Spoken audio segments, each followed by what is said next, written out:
जो लोग एक्सरे करते हैं अस्पताल के अंदर उसको हम रेडियोलॉजिस्ट कहते हैं। क्या कहते हैं? रेडियोलॉजिस्ट। अगर रेडियोलॉजिस्ट आपको ये बताए कि डॉक्टर साहब पेशेंट को एक्सरे के अंदर 3 चीजें दिखने को मिली है, कौन सी? Hyper inflation of the lungs, जिसके अंदर लंग की साइज क्या हो जाए? बढ़ जाए, क्योंकि एल्वियोलाई बढ़ चुकी है। दूसरी बात, लंग्स या चेस्ट जो है वो कौन सी शेप में कन्वर्ट हुआ है? Barrel shape. और प्लेटिंग ऑफ क्या है? डायफ्राम है। तो इस पेशेंट का मतलब इसको क्या है? एम्फाइसीमा है। इसको क्या है? Emphysema. And emphysema is one of COPD. ये क्या है? सीओपीडी है। तो ये चेंजेस याद रखने हैं, ये चेस्ट एक्सरे पे होने चाहिए। ये किस पे आते हैं? Chest x-ray. और ये आप लोग ना समझना कि यार ये आप लोग को क्यों नहीं आती, क्योंकि फिजियोलॉजी नहीं आती। ये सेकंड ईयर का फर्स्ट सेमेस्टर का कोर्स है, पैथोलॉजी है, ये आप लोगों को आनी चाहिए, बेसिक साइंसेस।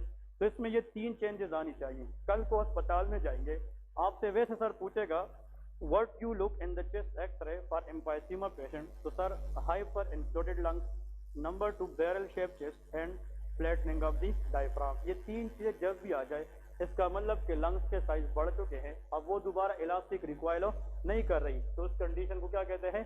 एम्फाइसीमा कहते हैं। इसको हम क्या कहेंगे? एम्फाइसीमा कहेंगे।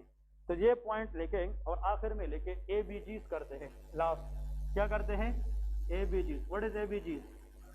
Very good, arterial blood gas. क्या करेंगे?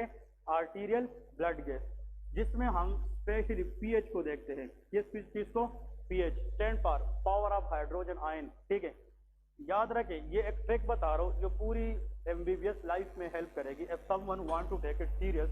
कि जो पीएच है इसका इक्वेशन याद रखें, HCO3 divide by carbon dioxide. इस तरह याद रखें, HCO3 इज बाइकार्बोनेट। HCO3 क्या है? बाइकार्बोनेट। और CO2 क्या है? कार्बन डाइऑक्साइड गैस है। प्लीज आप लोगों से ये हम्बल रिक्वेस्ट है, इधर फोकस करें कि जो पीएच है अकॉर्डिंग टू द मेडिसिन ये डायरेक्टली प्रोपोर्शनल है किसके साथ? HCO3। लेकिन जो पीएच है ये इनवर्सली प्रोपोर्शनल है किसके साथ? हाँ, दैट इज CO2। ये नीचे है ना, ये इनवर्स है, और ये ऊपर है तो ये डायरेक्ट है। डायरेक्ट का मतलब कि अगर हम इसको बढ़ाएंगे तो ये भी क्या होगा? ज्यादा बढ़ेगा, और अगर इसको बढ़ाएंगे तो ये कम होगा। पीएच को अगर हम देखें बॉडी के अंदर तो उसका नॉर्मल लिमिट जो है 7.35 से 7.45 होता है। इसको न्यूट्रल पीएच कहते हैं। क्या कहते हैं? न्यूट्रल। अगर पीएच को हम इस तरफ ले जाए, इस तरफ का मतलब 7.2 7.1 इस तरह कम की तरफ, इसको एसिडोसिस कहते हैं। क्या कहते हैं? एसिडोसिस। अगर इसको हम बढ़ाए तो इसको अल्कलोसिस, इसको बेसिक एनवायरनमेंट भी कहते हैं। फेयर है कि नहीं? तो decrease pH then 7.35 is acidosis, but increase then 7.45 is alkalosis. याद रहेगी कि नहीं? अब प्लीज फोकस करें। इसका मतलब ये है, इसमें जो मेन पॉइंट आप लोगों ने याद रखने हैं वो ये है कि एम्फाइसीमा पेशेंट में, शाबाश सुन ले, एम्फाइसीमा पेशेंट में होता क्या है, इसमें एल्वियोलाई रिलैक्सेशन का मसला है कि कंट्रैक्शन? कंट्रैक्शन का। तो एयर तो ज्यादा रही है लेकिन कार्बन डाइऑक्साइड ज्यादा निकल नहीं रही, तो कार्बन डाइऑक्साइड का वैल्यू लंग्स में क्या होगी? हाँ, ज्यादा। क्या होगी? ज्यादा। इसको हम कहते हैं, इसके लिए एक वर्ड यूज होता है which should know a good student. Emphysema का मतलब है trapping of carbon dioxide in the lungs. तो क्या कहते हैं? Trapping of carbon dioxide. कि कार्बन डाइऑक्साइड जो है वो लंग्स के अंदर क्या हो चुका है? ट्रैप हो चुका है। तो याद रखें, एम्फाइसीमा में कार्बन डाइऑक्साइड का लेवल लंग्स में, इधर फोकस करें, ज्यादा होगी कि कम? ज्यादा होगी। और जब कार्बन डाइऑक्साइड लंग्स में बढ़ेगी तो पीएच क्या होगी? कम, क्योंकि इनवर्सली प्रोपोर्शनल है। और जब पीएच कम होगी तो that will lead to acidosis. अब ये मेटाबॉलिक मसला है कि रिस्पायरेटरी? रिस्पायरेटरी लंग्स के साथ इशू है। तो अगर एग्जाम में आ जाए एम्फाइसीमा पेशेंट में पीएच डिस्टर्बेंस क्या होगी? एबीजीज में रिस्पायरेटरी एसिडोसिस। क्या होगी?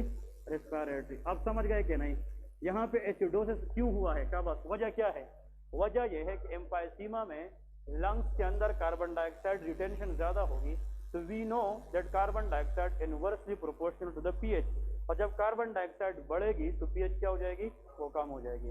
And this case is called respiratory acidosis. Clear है कि नहीं? ये पॉइंट याद रखें। इसका फार्माकोलॉजी क्या है वो हम आगे लेक्चर में पढ़ेंगे, इसकी मैनेजमेंट हम कैसे पढ़ेंगे। आखिर में 1 मिनट में रिवाइज करता हूँ। देखें, व्हाट इज, ये आज का बिग टॉपिक है, what is COPD? Chronic obstructed pulmonary disease. ये वो ग्रुप ऑफ डिजीजेज है जिसके अंदर एयरवे की ऑब्स्ट्रक्शन होती है which lead to difficulty in breathing. Number 1 point.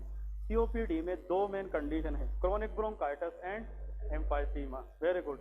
Bronchitis मैं बताऊंगा, आप लोगों ने आंसर करना है। ऐसा कंडीशन जिसमें एल्यूलाई दोबारा इलास्टिक रिक्वायर ना कर सके, दैट इज एम्फाइसीमा। ऐसा कंडीशन जिसमें consecutive 3 months for 2 years productive cough आ जाए, क्रोनिक ब्रोंकाइटिस।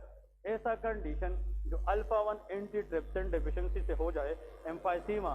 और वो कंडीशन जो क्रोनिक स्मोकिंग की वजह से हो जाए, दैट इज क्रोनिक ब्रोंकाइटिस।